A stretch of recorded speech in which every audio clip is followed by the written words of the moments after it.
बोलिए वृंदावन बिहारी लाल की जय। जैसे कि पिछले वीडियो में आपने देखा कि हम मथुरा के द्वारकाधीश जी के दिव्य दर्शन करके वृंदावन पहुंच चुके थे। लगभग 1 बज गया था और बांके बिहारी जी का मंदिर बंद हो चुका था।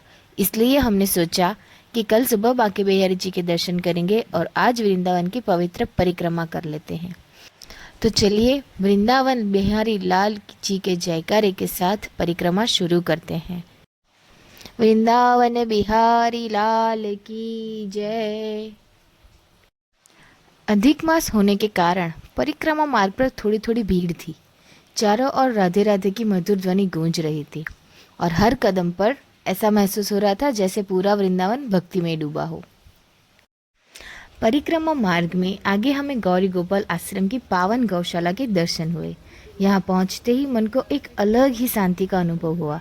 चारों तरफ सैकड़ों गौ माताएं, शांत वातावरण और हर तरफ भक्ति का एहसास।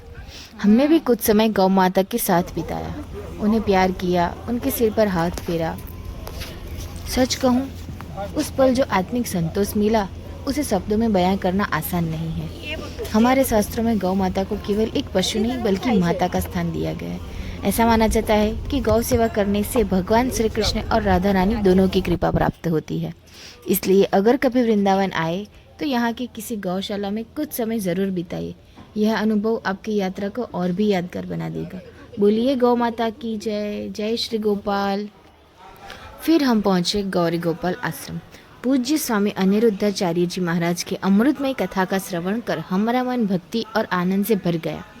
महाराज श्री के श्रीमुख से निकले प्रत्येक वचन ने हमें भगवान की भक्ति, सेवा और सदाचार का मार्ग दिखाया है। अब कथा का यह पावन प्रसंग अपने हृदय में संजोए हुए हम वृंदावन की पावन परिक्रमा के लिए आगे बढ़े। मान्यता है कि श्रद्धा और भक्ति के साथ की गई वृंदावन परिक्रमा श्री राधा कृष्ण की विशेष कृपा प्राप्त होती है। इसलिए पापी को पापा कहते हैं, पाप को पापा नहीं कहते। लेकिन आप लोग को पापी या तुम्हारा बाप पापी है क्या? जानवर पापी पापी कहते हो। प्रिय भक्तजन, इस समय हम सभी वृंदावन धाम के अत्यंत पावन स्थल मदन टेर पर आए हैं। व्रज के संत बताते हैं कि यह वही भूमि है जहाँ श्री कृष्ण की बंसी की मधुर टेर सुनकर व्रज की गोपियाँ और भक्त अपने सब काम छोड़कर प्रभु की ओर खींचे चलाते थे। भगवान की वह दिव्य पुकार किसी कान से नहीं बल्कि हृदय से सुनी जाती है, इसलिए इस स्थान का नाम मदन टेर हुआ है। तो चलिए बात करते हैं दंडवती परिक्रमा के बारे में। ये श्रद्धालु जो आप देख रहे हैं वो दंडवती परिक्रमा लगा रहे हैं। इसमें भक्त पूर्ण श्रद्धा के साथ भगवान को दंडवत प्रणाम करते हैं। फिर जहाँ तक हाथ पहुँचता है वहाँ निशान लगाकर उसी स्थान तक आगे बढ़ते हैं और पुनः दंडवत करते हैं। इस प्रकार पूरी परिक्रमा पूर्ण की जाती है। परिक्रमा के दौरान हमें वृंदावन के सबसे प्राचीन और प्रसिद्ध मंदिरों में से एक श्री मदन मोहन जी मंदिर के दर्शन हुए। कहा जाता है कि यह मंदिर लगभग 500 साल पुराना है और इसे श्री चैतन्य महाप्रभु के परम शिष्य श्री सनातन गोस्वामी से जुड़ा माना जाता है। तो हम आ गए हैं वृंदावन के इमली तला, अत्यंत प्राचीन और पवित्र तीर्थ स्थल।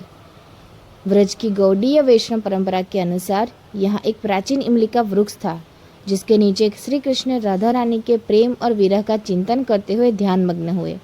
इसी कारण यह स्थान राधा और कृष्ण के दिव्य प्रेम का प्रतीक माना जाता है।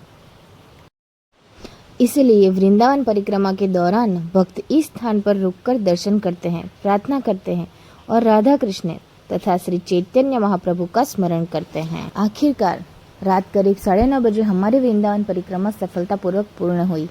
पैरों में थकान जरूर थी लेकिन मन में एक अलग ही शांति और आनंद था। ऐसा लग रहा था मानो राधा रानी और ठाकुर जी की कृपा से सब कुछ बहुत सुंदर तरीके से संपन्न हो गया। अब अगले वीडियो में आपको सुबह सुबह श्री बांके बिहारी जी के दिव्य दर्शन करवाएंगे। तब तक के लिए राधे राधे।